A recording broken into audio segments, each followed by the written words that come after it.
काय मिळणार? घंटा. या झोपडपट्ट्यांमध्ये असलेल्या मदरशांवरती एकदा धाडी टाका, तुम्हाला काय काय गोष्टी हाताला लागतील ते तुम्हाला कळेल. ज्या मशिदीच्या बाहेर हे भोंगे लागतील त्याच्या दुप्पट समोर स्पीकर लावायचे आणि हनुमान चालीसा लावायचा. नमस्कार, मैं सचिन दीक्षित। राज ठाकरे चले हिंदुत्व की ओर।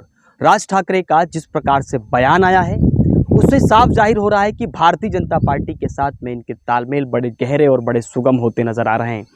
कहते हैं कि भारतीय जनता पार्टी अगर सत्ता में आना चाहती है तो वो श्री रामचंद्र भगवान का और हिंदुत्व का सहारा लेकर ही अभी तक का सफ़र उसने तय कर पाई है और आगे भी तय करने के आसार हैं।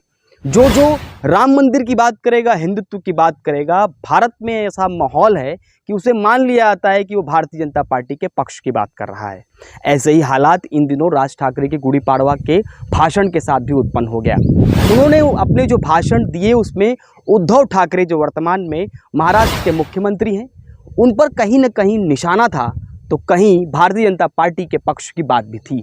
उन्होंने साफ तौर पर योगी सरकार की तारीफ भी की और उधर जो प्रचंड मुद्दा रहा है भारतीय जनता पार्टी का हिंदुत्व का, उसकी भी बात बुलंद कर दी।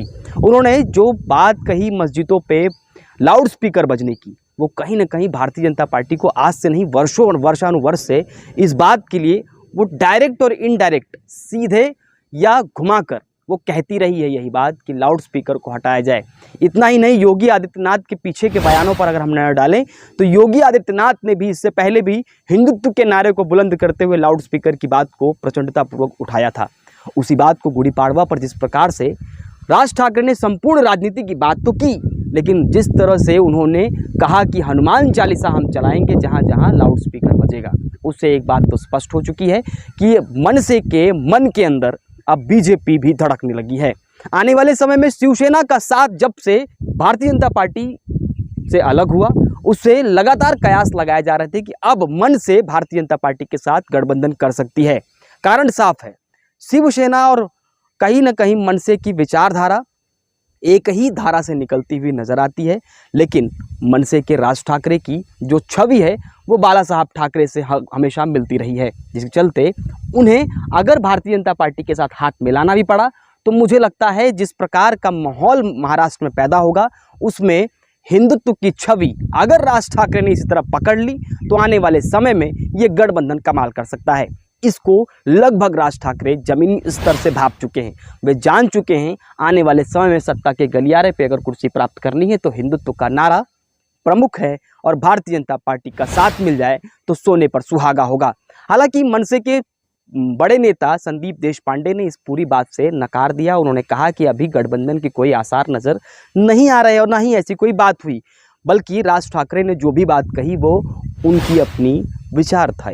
इसके अलावा उन्होंने ये भी कहा कि नितिन गडकरी से मुलाकात, यानी नितिन गडकरी का आना और मिलना, केंद्रीय मंत्री इतने बड़े नेता अगर अचानक गुड़ी पाड़वा के दिन भाषण होता है उसके अगले ही दिन या उसके अगले ही रात जिस तरह का माहौल पैदा हो जाता है, उसके बाद नितिन गडकरी का मिलना और नितिन गडकरी का मिलने के बाद उनका ये कहना कि हमारी व्यक्तिगत मुलाकात थी। राजनीति में व्यक्तिगत मुलाकात और शिष्टाचार मुलाकात एक परिभाषा बन गई है।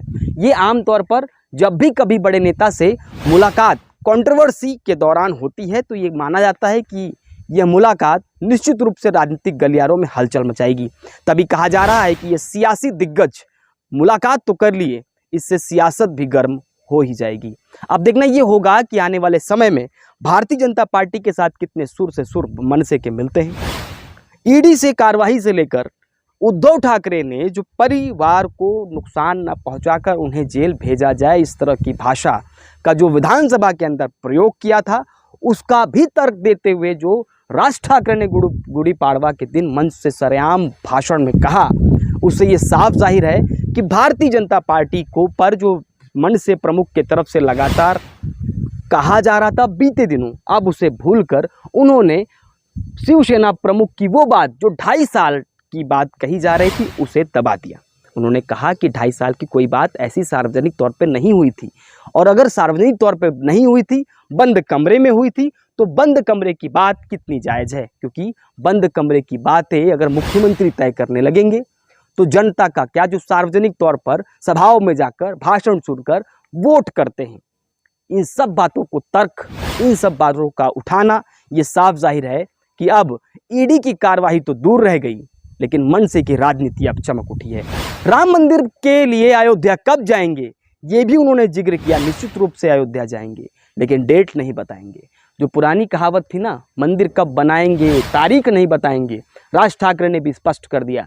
मंदिर के दर्शन करने जाएंगे, श्री राम लला के दर्शन करने जाएंगे, अयोध्या जाएंगे, लेकिन तारीख नहीं बताएंगे, क्योंकि वो तारीख राजनीति में हलचल मचाने के लिए महाराष्ट्र की वो काफ़ी होगी। राज ठाकरे की इन सब बयानों के आधार पर, चाहे वो ईडी हो, अजीत पवार का शपथ ग्रहण हो, ये शादी नहीं हो सकती वाले बयान हो, और तमाम तरह के इस तरह के बयानों से एक बात तो साफ है, मनसे के मन में बीजेपी धड़कने लगी है।